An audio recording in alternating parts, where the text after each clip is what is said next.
Welcome to Let the Boys Kiss, the creation of queer ships, where we ask the question, is it queer baiting, queer coding, or queer canon? This week, we'll be discussing Steve and Bucky from the MCU. I'm Maddie. And I'm Kelsey.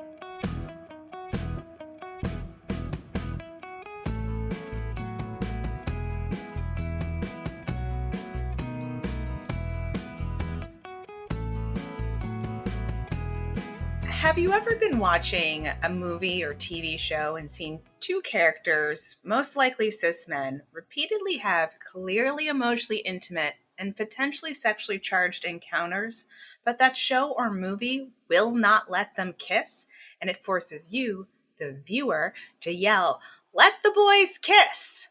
If yes, this might be the podcast for you. So what is this phenomenon? Well, it might be queer baiting, which is usually defined as a writer implying but never making explicit a same-sex romance in a work of fiction in an effort to attract a queer audience without alienating their straight audience.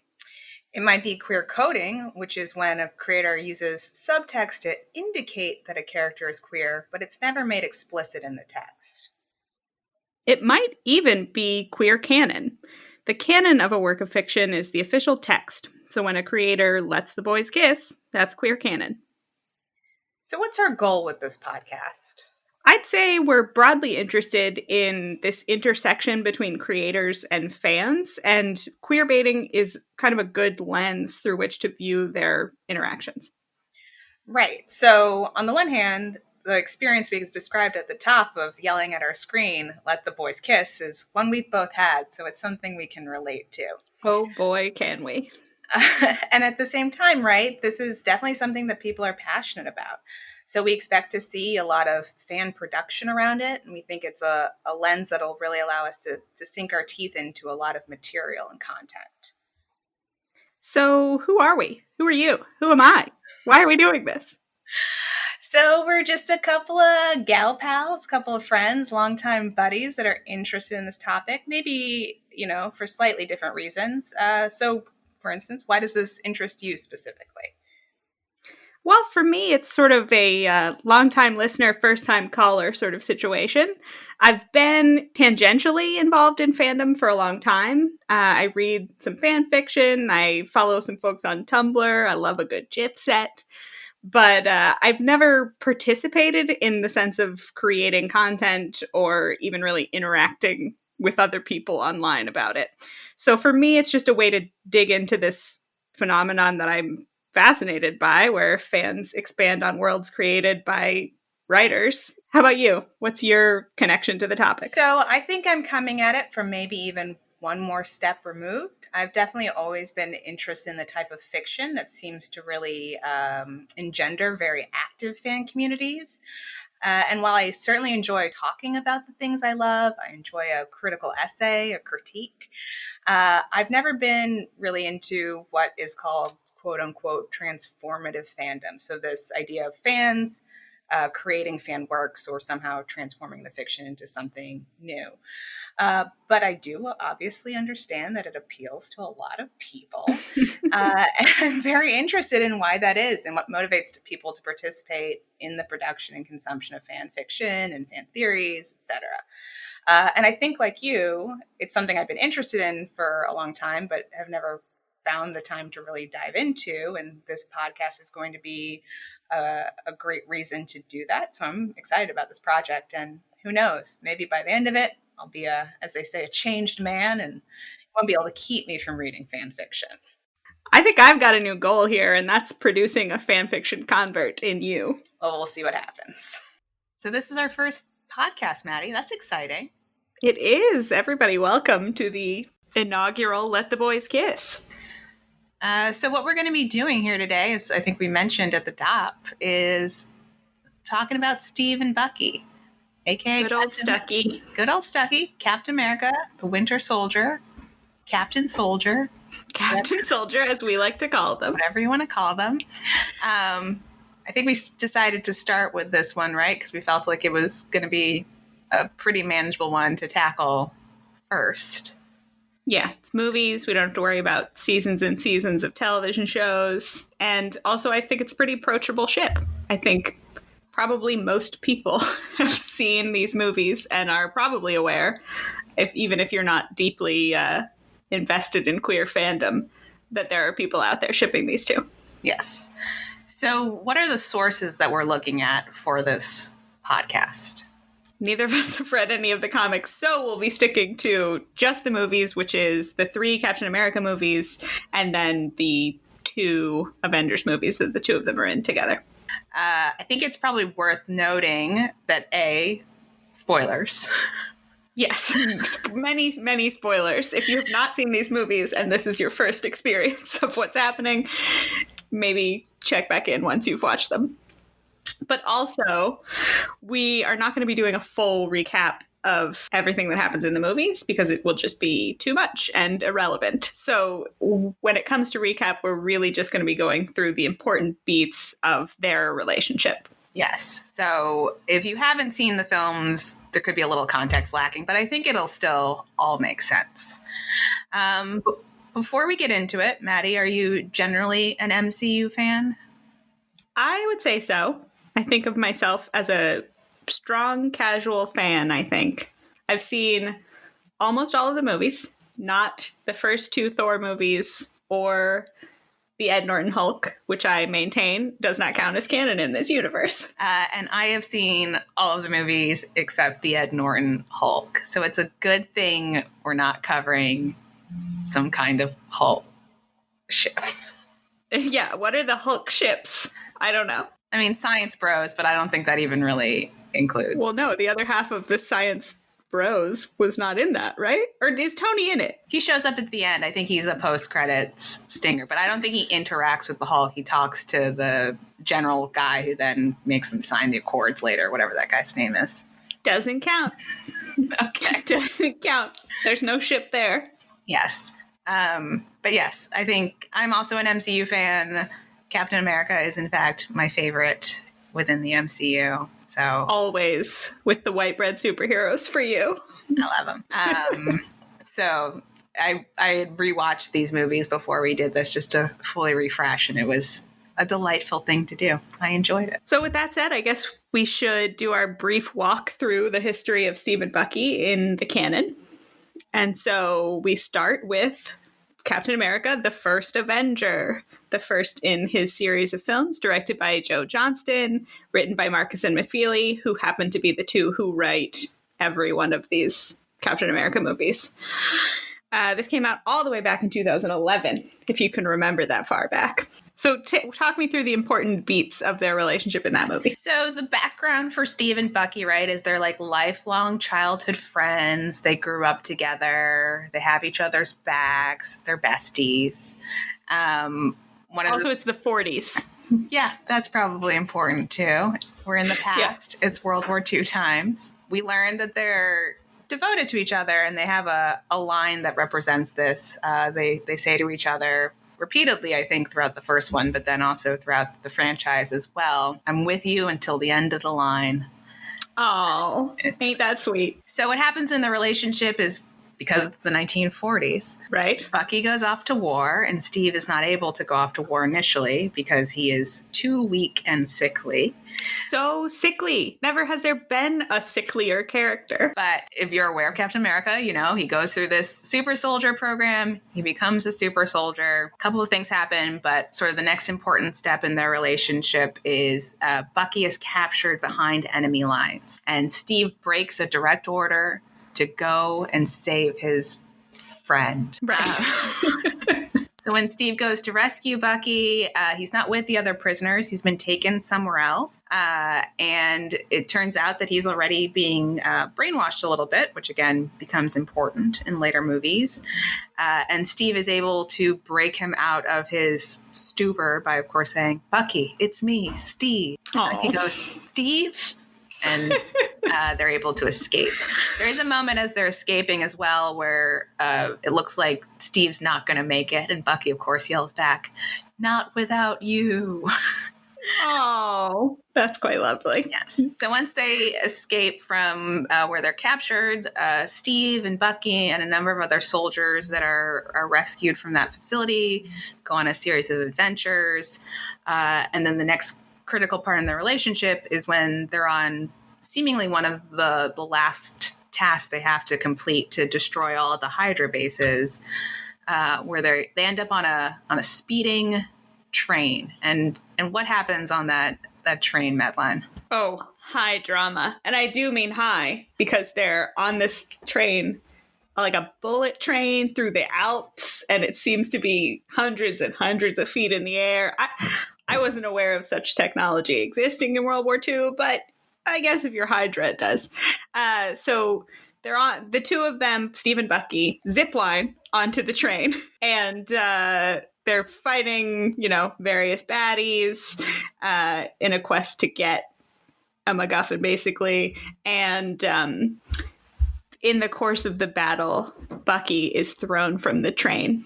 And he is hanging onto the side of it, sort of flapping in the wind. And Steve's trying to drag him in, yelling, take my hand, take my hand. But alas, Bucky falls, presumably to his death, because it's a long way down. It is. And Steve is sad momentarily. And then he moves on to deal with a bunch of other things that happen in that movie. He gets what he's looking for. He basically ends up having to go on a suicide mission to destroy the thing, and crashes his plane in the Arctic, presumably again dying. But of course, all of that changes when we head into the other films. Yes.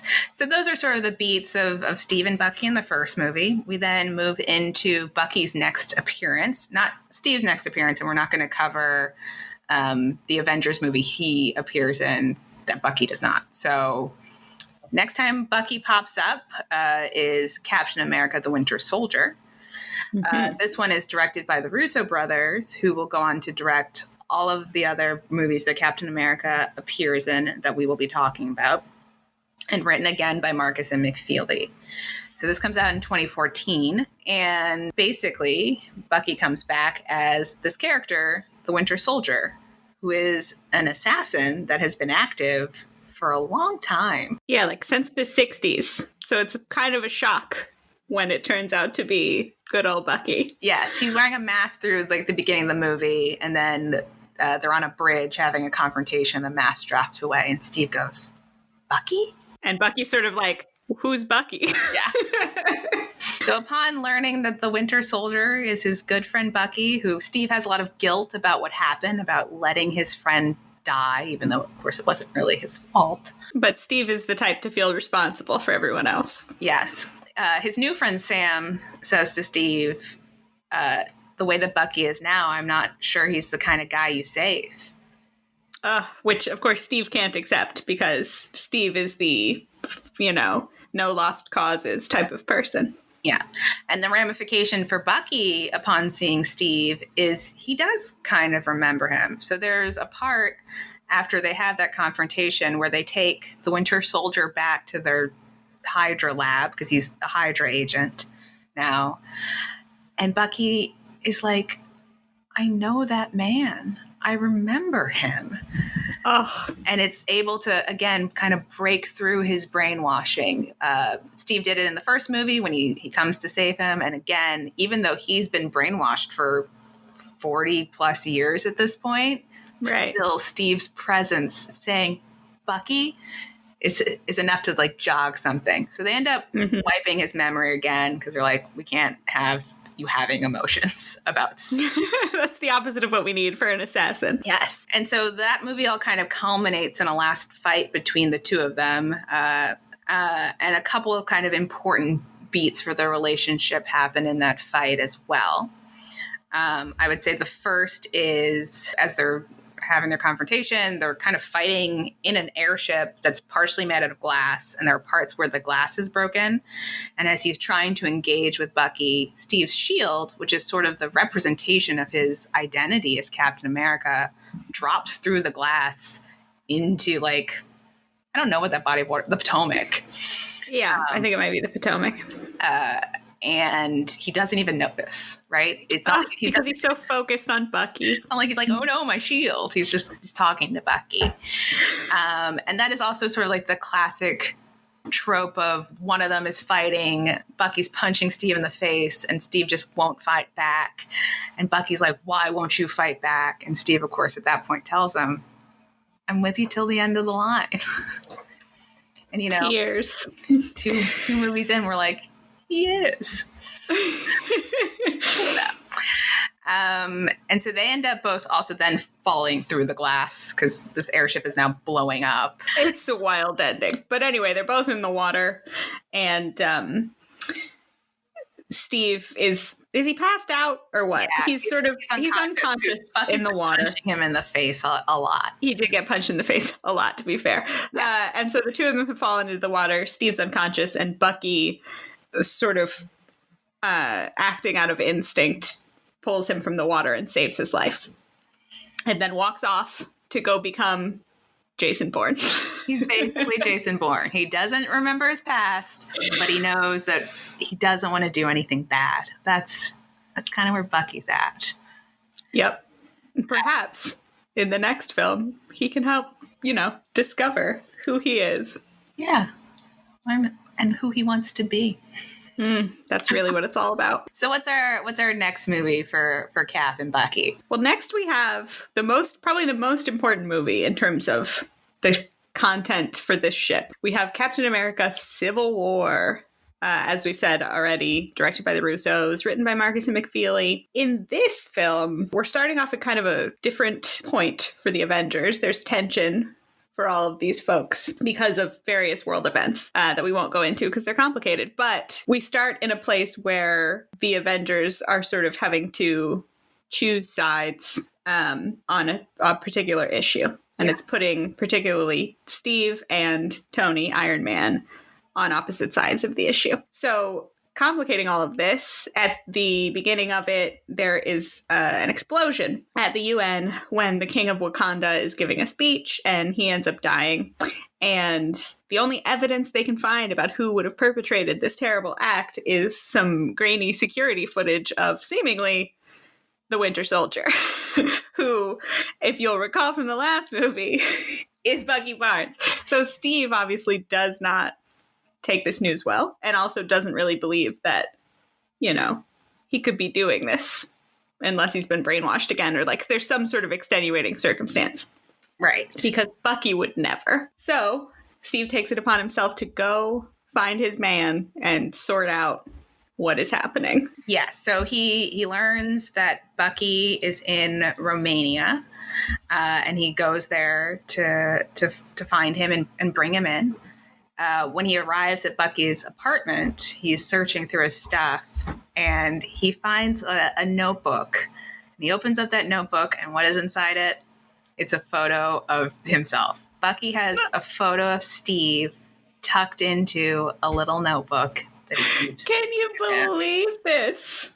It's so sentimental and sweet. But, of course, the law catches up with him. Hot on his heels is the law. If we're drawing comparisons with Jason Bourne, there is then a staircase fight in this movie. Is it as good? Not quite as good as the staircase fight from Jason Bourne. But well from the Bourne Identity. Better than anything in Jason Bourne. Oh, I don't know what you mean. Jason Bourne, I've never heard of that. Yeah. That's not a part of my canon. But yeah, still a good staircase fight. Memorable, I think. There's a couple of events in between, but essentially they're on the run together. Also with Steve's new friend Falcon, who's always around. He is always around. Yeah. You just can't avoid him. No. And of course, the famous airport fight scene happens. It's not really germane to this particular conversation, so we're not. But it is a delightful fight. It is really good.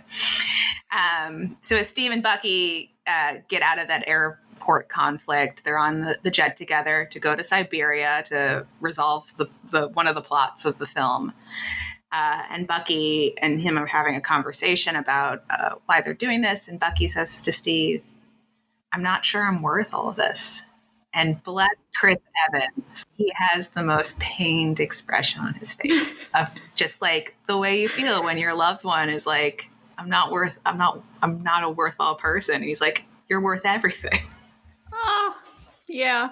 So anyway, they get to Siberia eventually. It seems to take a really long time because also arriving in Siberia is Tony, who originally had wanted to fight Bucky, but has since learned some information, had a change of heart, realized that Bucky's not responsible for killing the King of Wakanda. So he shows up.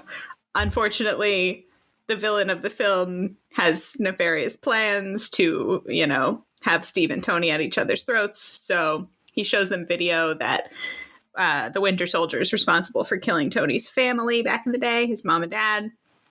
Tony freaks out, understandably. It leads to a much less delightful, still good, but more emotionally wrenching fight between Tony, who wants to kill Bucky, and Steve, who will do anything to stop him from killing Bucky. So a couple of important outcomes, right, from this fight. Steve essentially ends up winning.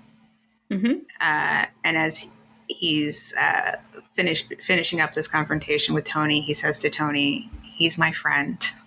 And Tony says, "So was I." Which is so sad. But the other important thing is, again, with the shield, which, of course, once again, right, is this representation of his identity as Captain America. And unlike in The Winter Soldier, where it falls away incidentally, Tony specifically says, "You don't deserve that shield. Leave it behind. My father made that for you." And Steve, again, very explicitly in this case, then makes the choice between Bucky and his identity as Captain America and his role in the world and his sense that he needs to be helping people. Right. He chooses Bucky. He leaves the shield behind. They love each other so much. It's nice. At the end of Captain America, the Civil War. So then obviously lots of films happen. Lots of events transpire in the universe of Marvel, and we find ourselves at Avengers Infinity War and Avengers Endgame, which I think, in the interest of brevity, we will lump together because the Stucky moments in them are not super numerous. So in Infinity War, obviously we're not going to get into the plot here, but there's a lot has happened. Yeah. And Bucky, who had been chilling in Wakanda while they worked on deprogramming him, meets up with Steve again, who comes to Wakanda because the whole team is, Avengers are assembling, basically. The two of them are reunited. They hug, but it's nothing super dramatic in the way that you think it would be, which is explained by the Russos in an interview that I saw where they talk about how obviously this isn't the first time the two of them are seeing each other. They've kept in contact because if it were the first time they'd seen each other in years, it would have been a much more dramatic reunion. Things happen, yada, yada, yada. Bucky ends up getting dusted with half of humanity. Yes. And I believe as this is happening, he's basically saying Steve as it's happening, because who else would it be thinking about in that moment? Then what happens? Because lots of unrelated events. Yes. So that's pretty much the end, of course, of Infinity War. But we're in the same situation, right? Where Steve has to find a way to save Bucky again. And of course, all of the characters in Endgame have had people that they've lost, that they care about, that they want to bring back. And so if we're not going to explain the plot of Infinity War, we're definitely not going to explain the plot of Endgame. Not worth it, folks. But kind of two important things probably for Bucky and Steve happen when they're doing the time travel. Of the first place that Steve goes back to is Battle of New York from the first Avengers movie. He gets into, again, another delightful fight with his past self. And he says to himself, because past Steve is winning, and future Steve says to himself, what can I do to win this fight? How can I distract me from the past? And his go-to is Bucky is alive. And does it work? Oh, hell yeah. Nothing is more distracting than that to young Steve. So he's able to win the fight. The next important moment comes at the end of the film, really. The Avengers, of course, have won. They have defeated Thanos, but they need to go back and return all of the Infinity Stones to where they took them from in the past to not. So to avoid time travel continuity problems. So Steve is the one who's going to be going back and replacing the stones. As he's getting up on the portal to do that, he and Bucky hug goodbye. And if you are seeing the movie for the first time, you think to yourself, well, he's going to be back in 15 seconds. I don't know why. Yeah, what's the big deal, guys? But then Steve doesn't come back. He misses his jump site or whatever they call it. Yeah, whatever. And Falcon, who is again there, always, he's always there. It's like, where is he? I'll get him back. And Bucky kind of nods out into the distance, and they see a man sitting on a bench. And who could that be? So Bucky and Falcon walk over to this man on the bench, and who is it? Looks like Joe Biden. It does, but it's not Joe Biden. It's old Steve. He decided to stay back in time and live out his life with we do find out with Peggy. We haven't talked about yet, but we will. We will. And he has a conversation with Falcon. He ends up giving Falcon the shield.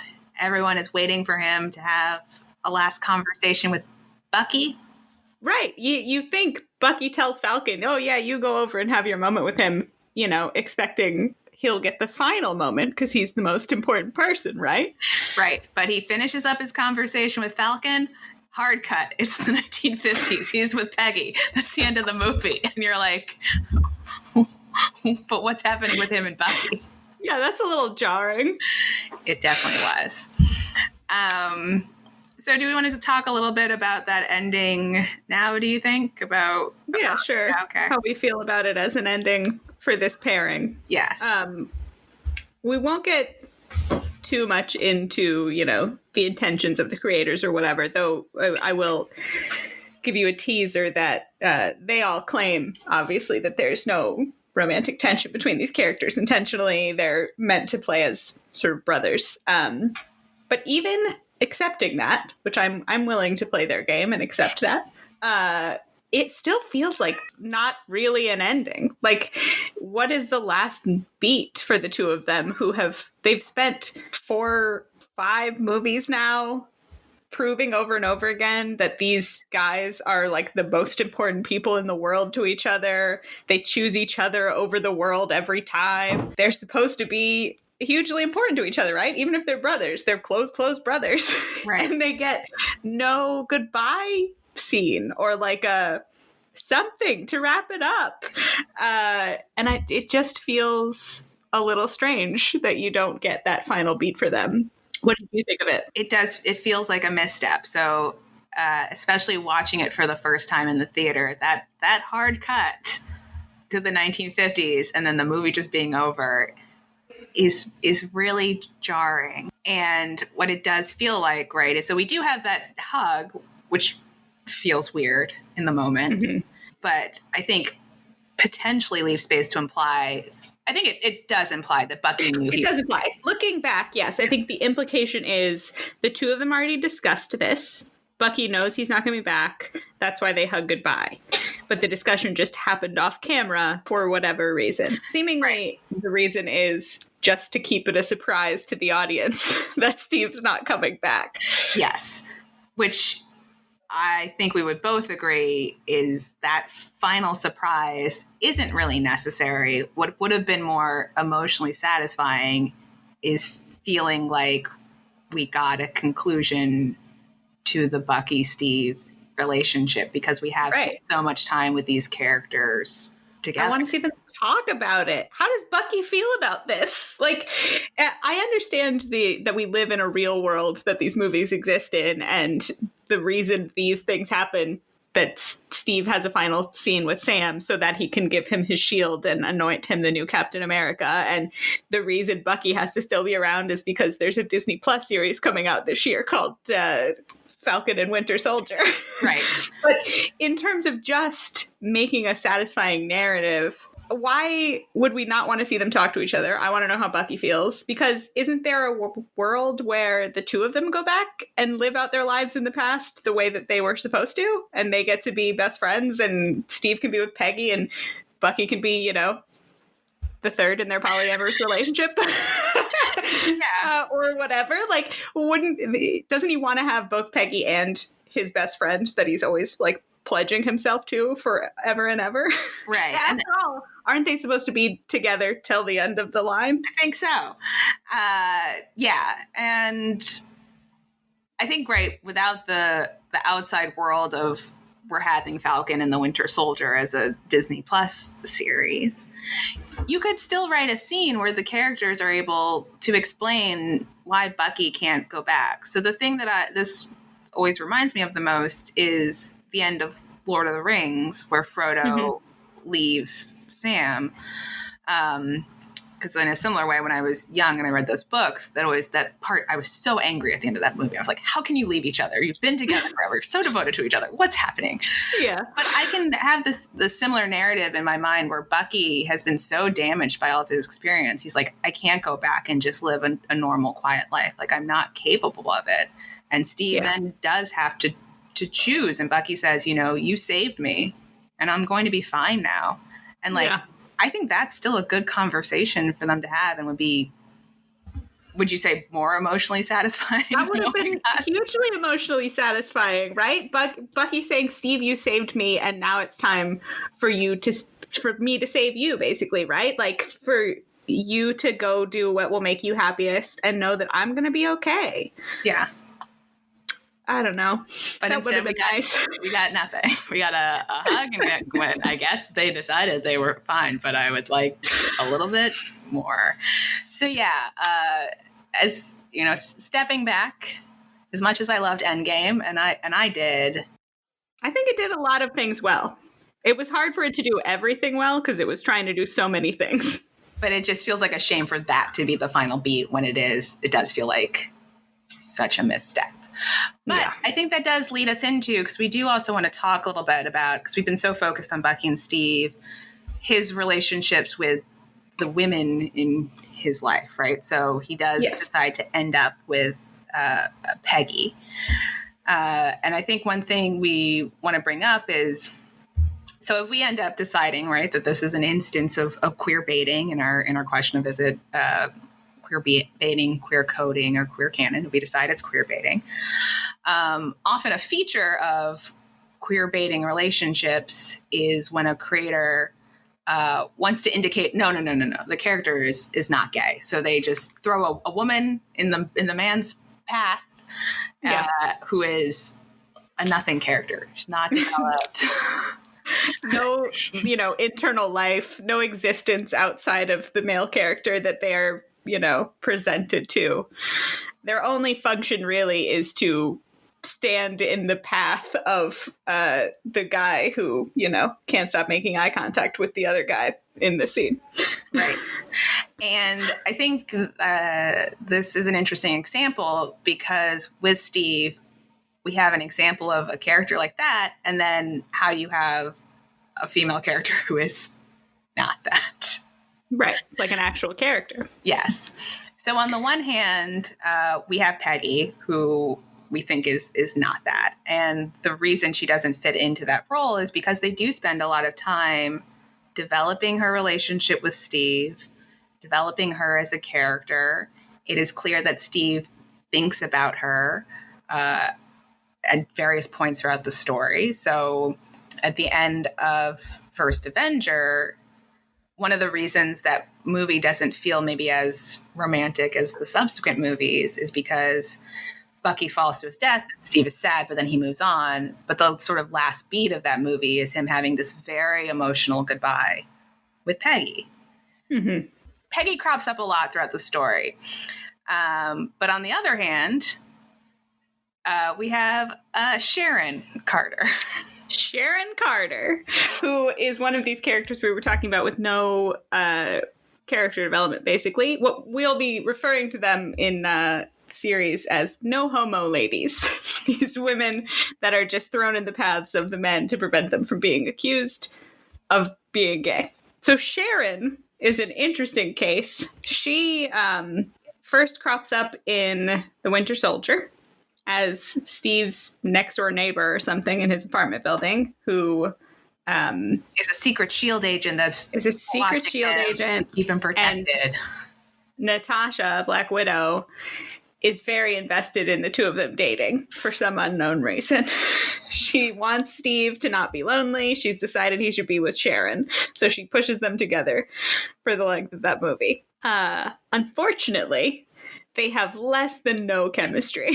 So it feels super weird the whole way through. She is not hugely important in that movie, but she has more of a role in Civil War. Because when Civil War happens, she sort of joins Team Cap and she helps him, escape from, she helps him and Bucky go on the run together. Yeah, so she has all the qualities we talked about. She doesn't exist really outside of her scenes with Steve. We don't really know anything about her. From his side, it doesn't seem like he's spending a lot of time thinking about her existence in any scene that they're not in together. And she just sort of gets thrown in front of him. And we don't really have the same scenes of them making an emotional connection. And the closest thing we get to that is the realization that she's Peggy's niece, which is mostly weird. And it's a disaster. Incestuous. Why would anyone make that choice for her? Well, I mean, it's not, but maybe it is, right? Because he eventually goes back and lives a life with Peggy in the past. They could literally be related. No, because if it's Peggy's grandniece, that's like one of her siblings. Okay, yeah. So they could not, but it still feels good. It feels like they're related. It feels like you would feel about dating someone and then dating their grandniece, which is creepy. It's really creepy. It's really weird. Why anyone decided that was a good idea, I couldn't tell you. Plus, we get from the two of them the most awkward kiss in the entire MCU under an overpass for some reason. It's not good. And the weird thing about that kiss too, right, is if we think about this idea that the character doesn't exist away from the other characters in the movie, like Falcon and Bucky are also there. They sure are. They're sitting in a car together watching it happen. So it's really not be weirder. A separate moment for Steve in this character. And it's so integrated into him going on the run with Bucky. Yeah. It's freaking bizarre. Yeah. I don't care for Sharon. But I like Peggy. Peggy's great. Yeah. And interestingly, this sort of leads into a phenomenon I was thinking about when we were discussing this earlier. The way that they use Peggy and Sharon in these films seems sort of linked to how things are going with the Stucky relationship as the films are building, right? Mm-hmm. Because Stucky feels like sort of minor in the first movie that you have a lot of Peggy in because you're devoting most of the energy of Steve's romantic life to caring about Peggy, right? And then in Winter Soldier, Peggy is old. She's on her deathbed. She hardly exists in it. And we start to build up the emotional development of the Steve and Bucky relationship in that one. And then by the time we reach Civil War, Peggy's dead. And the Steve and Bucky romance is sort of at an all-time high. But interestingly, in that film where we are devoting the most emotional energy to Steve and Bucky's relationship, they're also really trying to hit hard Sharon, this no-homo lady character, who all of a sudden is just everywhere. And it's like, why is she here? If not to distract us from the fact that all of the actual emotional weight of the story is in the Steve and Bucky relationship. It's a fascinating phenomenon. Yeah. And it's, right, I don't think it's why not the Peggy character, why the Sharon character doesn't feel like she works. But yeah, it's interesting to see those two things happening at the same time. So I think, right, essentially there, you also just kind of walk through like how Steve and Bucky's relationship develops over the movies. And it clearly starts, I think it is fair to say that it starts off maybe non-romantic. So if the only Captain America movie that existed was the first Avenger, I'm not sure that they would be as heavily shipped as they ended up being. Right. They definitely would still be shipped because they're white guys who are friends in a piece of media. Right. But that's a conversation for another day. But as their relationship develops and it becomes more emotional and we start to see all these romantic beats throughout their relationship, the shipping intensifies because we start to get into some real tropey romance going on. So in Winter Soldier, we're very much in this trope of like a savior storyline where one of them, you know, is like Steve is having to save Bucky from this terrible thing that's happened to him. Plus, we've got this brainwashing thing going on where the emotional connection between Steve and Bucky is the only thing able to break Bucky out of his brainwashed state, which is a hugely romantic trope that you'll see over and over. And then also in that one, as I discussed, the lack of Peggy and the fact that Sharon doesn't feel like a viable romantic interest for him is really leaving everything on Steve and Bucky to pull you through that movie. Yes. And then one more is even more tropey and more romantic. I mean, they're running away the Bourne Identity. Yeah, we brought it up a couple times, but it pretty much is. And, you know, all we're missing is the scene in the hotel room where they cut Bucky's hair, and dye it. I wish that they'd done that scene, man. It would have fit right in. And they could have fit it in. They should have been like sharing grungy motel rooms together on the run. Like those are the scenes that happen between the scenes in my mind. Yeah. Because as we discussed, it takes them a long time to get to Siberia. There's a clear time gap because they leave on a jet to go to Siberia. And then Tony, from the conflict at the airport, goes back to New York from Germany, is able to have enough time to then have a conversation with Natasha. He then learns that the doctor who was supposed to interrogate Bucky actually died. And then he goes to the raft prison, which is in the middle of the ocean somewhere. And then he goes to Siberia, and he seemingly arrives minutes after they do. Yeah, so, and you're telling me Steve and Bucky were not spending the intervening time washing each other's hair? Yeah, there's something happening in that time gap. They did not go straight from Germany to Siberia and get there at the same time as Tony. Mm-hmm. Suspicious. Yes. So I think unless there's something you think we missed, this is sort of the text of the movie. And there's a lot of there's a lot of legitimate romantic moments between these two. Mm-hmm. But one thing we're going to do, and I think we're going to do this for all of our discussions, is then get into like, what are the creators saying about this relationship, and what are the fans saying about this relationship, and what are the two groups saying to each other? Yeah. And so for this one, what are the creators saying about the Steve and Bucky relationship? Are they acknowledging what they've been doing? Yeah. Well, in this case, it's what they're saying is actually pretty minimal. There's not anything really from Joe Johnston on specifically the ship of Steve and Bucky. We have a little bit of commentary from him about how they had to alter Bucky's character when they were making this movie, because I guess in the comic books he's really more of like Robin to Steve's Batman. But nothing about the two of them being shipped, because why would anyone ask the director of First Avenger about that when it's so minimal?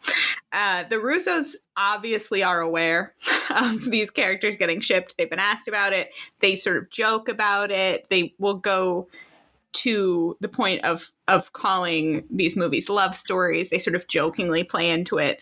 But when pressed, they're pretty adamant the two are supposed to be like brothers, and, it is what it is. Don't ask me about romance, basically. And then we get a similar sort of vibe from our actors, Chris Evans and Sebastian Stan. Both, see it as a brotherly relationship. So even though there's a lot of text to support it, we don't really have a lot of discussion from the creators or between the fans and creators about this specific phenomenon. Right. But I think it makes sense, right? So one of the things that might be driving the questions is there's a general lack of representation in the MCU. Very much so. of course, like I guess many a franchise now, they promised in the last movie we would finally get some LGBTQ representation, and it was not satisfying. Underwhelming.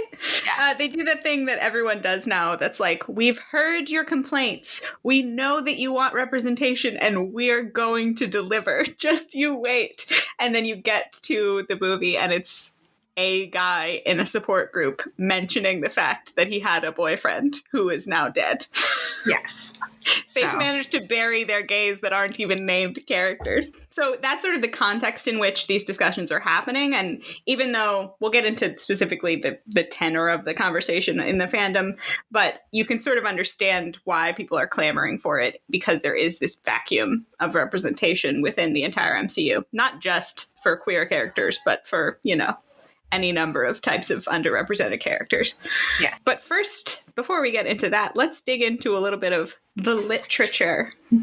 So when we talk about the literature, there's sort of two categories we're going to get into. We're going to talk about fan works and stuff that's being produced by members of fandom. And then we're going to talk about if there is any scholarly literature and the way that academia is sort of thinking and talking about either specific fandoms or like fandom and fan creation in general. So the way that we will dive into talking about fan works will be generally through the lens of this website, Archive of Our Own, also called AO3, which is just a sort of the premier website out there right now to aggregate fan fiction for any fandom you could possibly think of, and some that you would never think of. It's fascinating to go in there and scroll sometime. But they are a good gauge of like which ships are the most popular, what people are writing the most things about, what people are talking about, that sort of thing. So every year, helpfully, they release a list ranking all of the ships on the website, the top 100 of which they tell you, in terms of how much has been written in each ship. They rank them, and the Stucky ship is the 4th most popular ship on this list from the last year. So that's pretty popular. People are writing a lot of fan fiction about these guys. That adds up to about 47,000 works of fiction on the site for the two of them. They're the most common ship in the MCU by a pretty large margin, I think. It's a mainstream ship. Yeah, I was a little surprised that there was not as much activity around other ships because there's so many male characters in the MCU. But I think potentially that's reflective of how, again, intense and sort of romantic the emotional beats of the Steve and Bucky relationship are in the text. Like, right. There's so much there. Less labor to get them. There. You don't have to do any labor at all. All you have to do is give me the inner monologue of the characters as they're doing all of these inherently romantic things together. Yes. So just as a fun way to get a teeny little sample of the fic, I think we'll make it a tradition to read I don't want to say most popular, I'll say the fic with the most kudos in each fandom. And so for Stucky, we have a pretty adorable little fic is the most popular one. It's called, I believe, Mistake on the Part of Nature. And it has to do with bananas, if you'd believe it. It's bananas. It is set in an amorphous timeline. I'm not really sure if it's supposed to be post-canon because obviously Steve wouldn't be around post-canon, but I couldn't tell you when it is. Either way, Steve and Bucky are both, for some reason, living with Sam. And the main plot of it is Bucky tastes a banana and realizes it's disgusting and doesn't taste like he remembers bananas tasting when he grew up. And this is, fun fact, I don't know if people know this, a real phenomenon because the bananas of yesteryear are actually a different type of banana than we have now. And they were called Gros Michel bananas. And because of a fungus, they all died off. And they had to start selling a different kind of banana. Whereas we learned most of them died off because you can still import them from, like, the Philippines. That's true. You can get them from some places, but it's pricey, man. Cost prohibitive. Yes. Cost prohibitive bananas. Anyway, he thinks the banana tastes gross. Then they realize that the fake banana flavor that everybody hates because it doesn't taste anything like bananas actually tastes like what bananas used to taste like. And so Steve, in an effort to help out his pal, drops everything, runs out to go buy banana flavored candy. And then, you know, some relationship discussion between Sam and Bucky ensues, and, you know, hijinks and whatever. They get together in the end.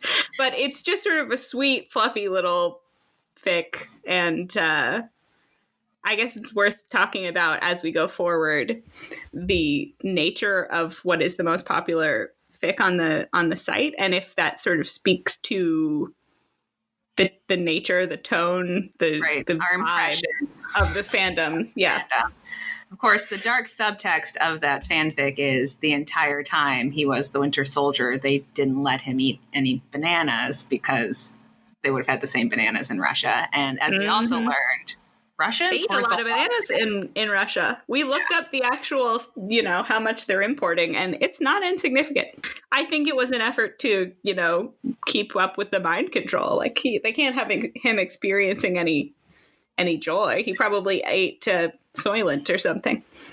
So sad. But yeah, for this fan fiction, right? I think we can talk actually a little bit now about like our impression of the MCU fandom and the relationship with the creators, which is it's not the most toxic fandom generally. I think people are generally happy with the products that come out of the MCU, and as a result, there's not a lot of general antagonism between the fans and the creators. And in this particular case, there doesn't also seem to be like the portion of the fandom that's shipping really consistently pushing and yelling and being sort of aggressive with any of the creators about wanting their ships to be canon. And maybe that's because the MCU fandom is so large that like there's a million different voices, a million different concerns. If you were to go to a con, it's not a monolith of the type of questions that are being asked. So it's like one voice of many, even if people are individually pushing for right. It's just a small interest group in a whole huge group of many, many different interest groups. There are just too many characters. You can't ever, the fandom can't speak with one voice on these things because there's too many characters, too many opinions, too many different things to be cared about. Right. And also that speaks to the fact that it is a huge fandom. This is a massively mainstream work of fiction and also a mainstream group of fans. There's nothing niche about Marvel. I was listening, I can't even remember what podcast it was, but I was listening to an old episode where like one of the hosts had seen Endgame and the other hadn't. And they were commenting about how good the internet was being about not having Endgame spoilers. And it was like the one thing that could bring America together is everyone agreed, don't spoil Endgame. Wow. You never see the internet working together like that. Broad coalition of fans in the MCU. Mm-hmm. Well, before we wrap up the literature section, do we want to dip our toe at all into any sort of scholarly literature? I know we didn't find a ton specifically about the MCU. Right. So I think for some of the ships we'll be talking about in the future, because of the nature of the ship or the nature of the fandom, there's a lot of scholarly literature about the shipping specifically. But that wasn't so much the case for the MCU. But this is probably a good opportunity, this being our first podcast, for us to start diving into this question of like, wherefore fan fiction? Why are people attracted to fan fiction? Why are they writing it? And I think, you know, we talked at the top in our intro and what will be like episode 0 about I'm not a person who is naturally drawn to reading fan fiction. So I'm sort of generally interested in like the theory of fandom and fan fiction, like, because I don't have that immediate emotional response. So one sort of theory of fan fiction and why people are attracted to fan fiction that it's think is relevant to this and probably all the things we're going to cover is what we said a little earlier about there's a lack of representation in mainstream media. So we found this piece by Diana Fogel from Rutgers called Write the Story You Want to Read, World Queering Through / Fan Fiction Creation. And the piece is set up with, it's pretty qualitative, interviews with fan fiction writers. And they do talk at length about wanting to see representation of queer characters, but also the act of reading and writing fan fiction, helping them work through their queer identities, because there isn't enough, again, mainstream media out there to kind of allow them to question and see different perspectives represented. So, that strikes me as obviously a clear value of fan fiction, and it does end up. It makes a lot of sense. It makes a lot of sense, yeah. People want to see themselves represented. They always do. So we'll keep that in mind, too, as we move forward, as we start to sort of build different theories of why people are attracted to fan fiction. And just to put a button on the conversation about specifically the nature of this fandom and how it feels sort of generally friendly, very mainstream, not a lot of antagonism. A theory I have that I'm interested to track as we go through this is just thinking about the difference, if there is any sort of inherent difference between movie and television show fandoms. Because in my mind, just in the way that I experience like my own involvement in movie and television show fandoms, I think that fans of television shows often feel sort of more involved in the process of creating the fiction. Because the way that people are producing movies is usually somebody goes off, they write a script. Nobody even knows they're writing the script a lot of the time. Then all of a sudden the movie's made, it's out, and that's often the end of it. Most of the time with a movie, you're not expecting there to be 12 more movies like there are in the MCU, where it sort of functionally is its own series. But there's just not really room in that process for fans to weigh in. And when you're writing a television show, oftentimes, especially with how connected people are now via social media and whatever, fans can be telling the showrunner of a television show, you know, character X and character Y should be together as they're writing the season, where potentially character X and Y could get together, right?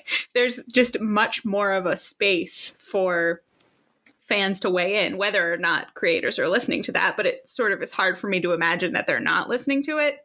Whether or not they're receptive is another question. They might be hearing what the fans say and thinking, well, fuck that, let's do the opposite, which is its own, sad issue. But it's hard to deny that there's more of a dialogue, seemingly, between television writers and television fans than there is between movie fans and movie writers, which leads me to question, does that mean that fans of movies feel like slightly less involved or passionate or, whatever, dedicated to the cause? We're kind of tracking both how like the fan fiction relates to the nature of the fandom. We might also track how vocal the fans of these movie series are and how, if it has any impact, right, on the movie series. And I guess we'll find out. But yeah, something else to keep in mind going forward. Yes. So I think that's our Stucky discussion and brings us to the question we're going to ask it's time. Every episode. It's time for the question.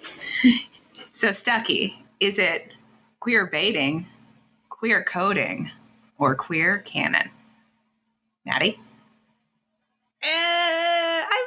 They've provided themselves a little bit of wiggle room with the way they talk about it, but in my mind, it's queer baiting.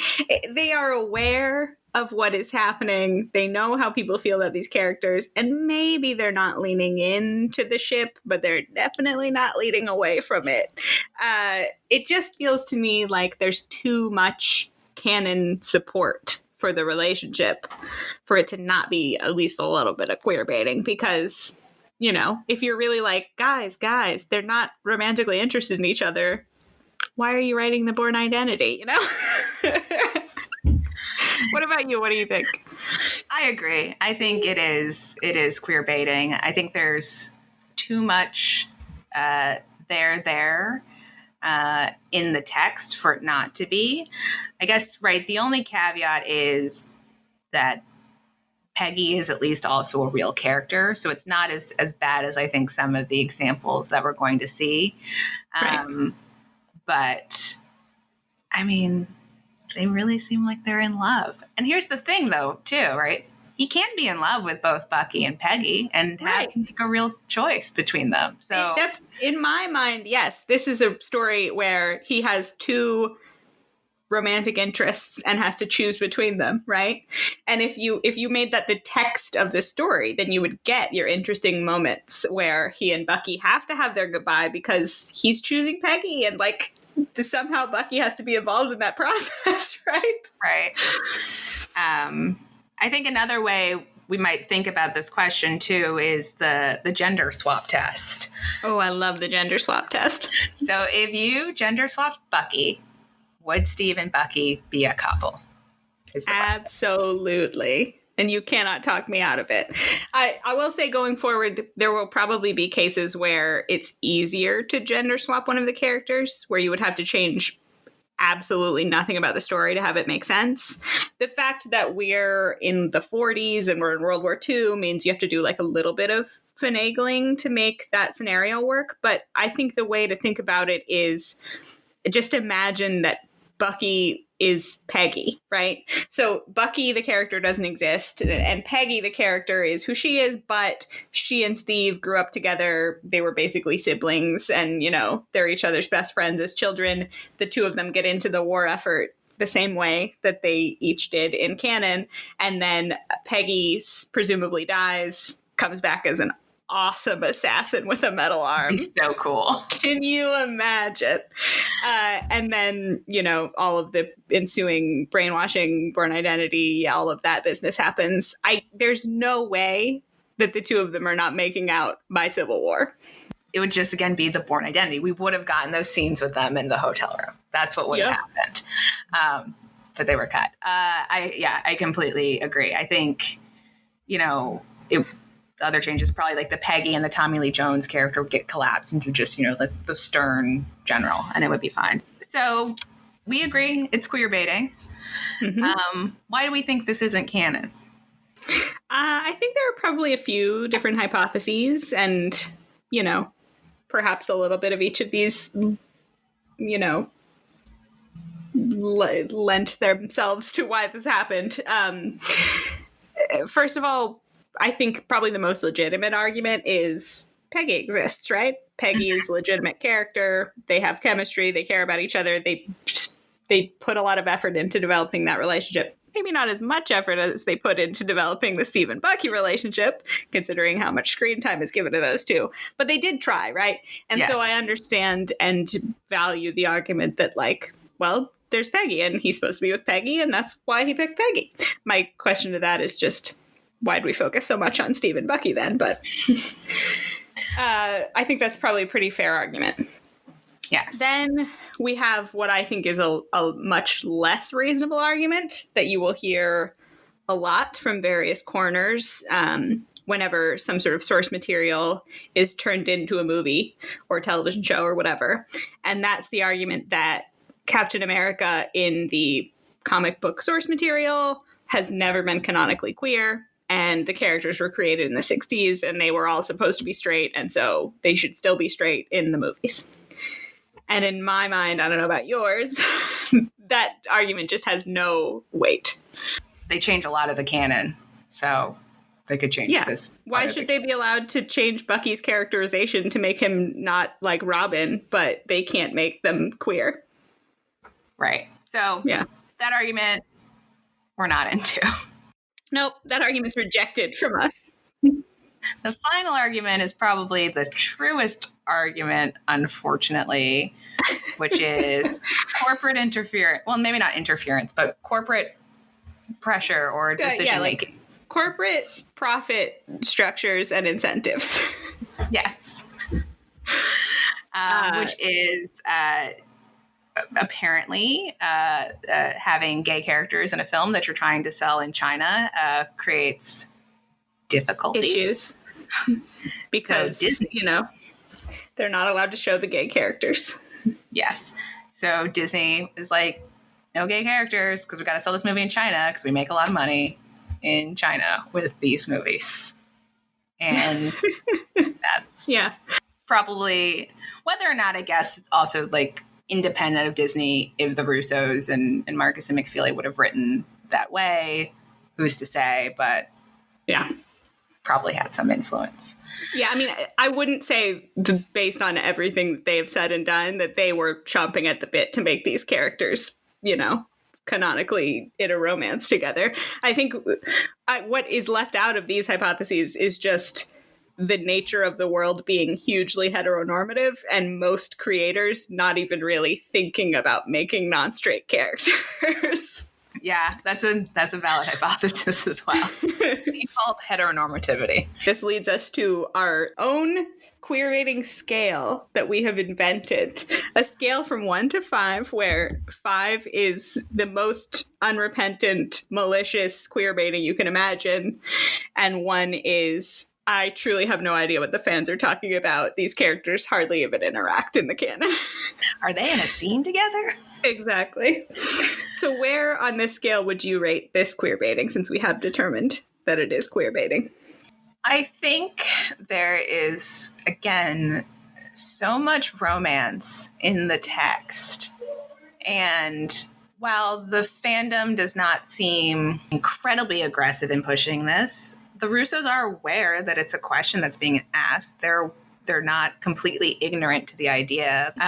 And they have done that thing of being like, it's a love story, but not really.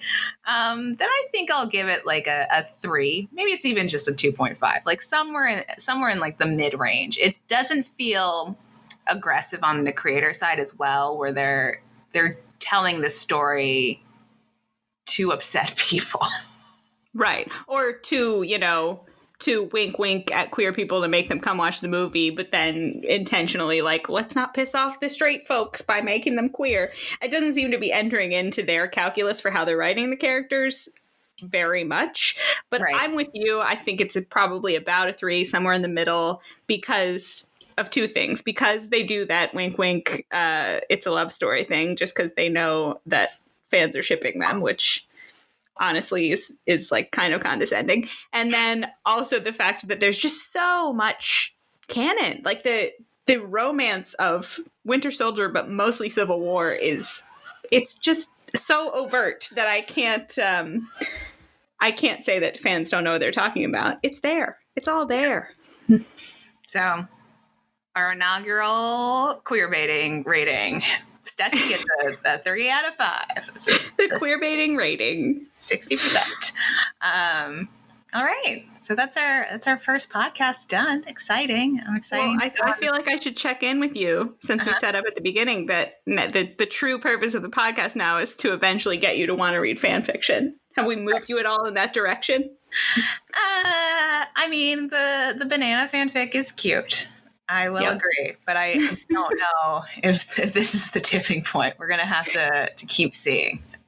Honestly, I'm kind of with you on that. As I alluded to earlier, I often find myself not super invested in movie fandoms just because my commitment to them is I watch the movie and I'm like, that was fun. And then I sort of stop thinking about it for the most part. So yeah, I don't find myself rushing out to read more Stucky fanfic either. All right. Maybe we'll get them next time. Perhaps. But what are we doing, speaking of next time? Right. For our Perhaps next episode? not, because what we're doing next time is another set of movies made by the same corporate overlords. We have the new trilogy of Star Wars. We'll be talking about Finn and Poe. AKA Finn Poe, AKA Storm Pilot. Yeah. Don't worry, guys. We won't be calling them that because I don't accept it as their ship name. I agree. I'm not hopeful that conversation, not to spoil our opinions about the new Star Wars trilogy, I don't know that that's going to be the one to really turn me on to fan fiction, but we'll find out. It is going to be a fun conversation, though. Yes. because there's a Yes. lot to say. Just you wait, folks. So what if people want to get in touch with us? I hope they do. And they should email us at ltbkpod@gmail.com or find us on Twitter and Tumblr at ltbkpod.